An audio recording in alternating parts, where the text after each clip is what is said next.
विजयनगर के राजा कृष्णदेवराय अपनी उदारता के लिए जाने जाते थे।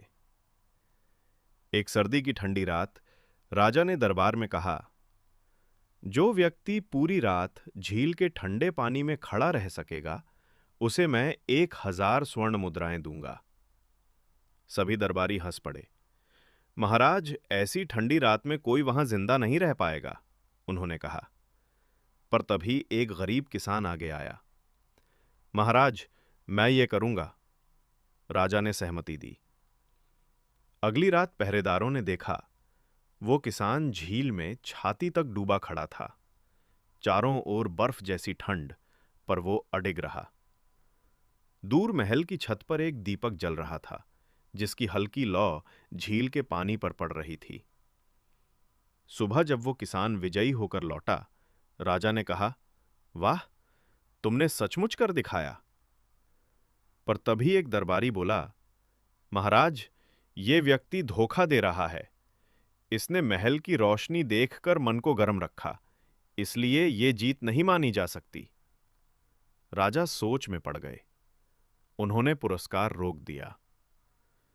गरीब किसान निराश होकर तेनालीराम के पास गया।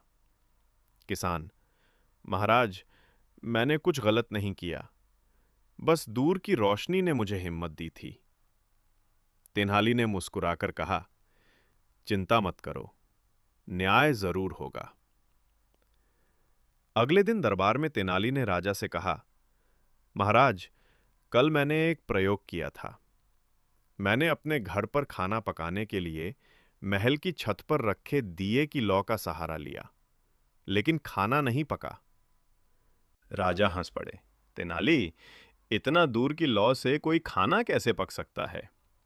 तेनाली बोले, जैसे इतनी दूर की लौ से भोजन नहीं पक सकता, वैसे ही इतनी दूर की रोशनी से शरीर गर्म नहीं हो सकता। दरबार में सन्नाटा छा गया। राजा ने तुरंत आदेश दिया, उस किसान को उसका इनाम दो।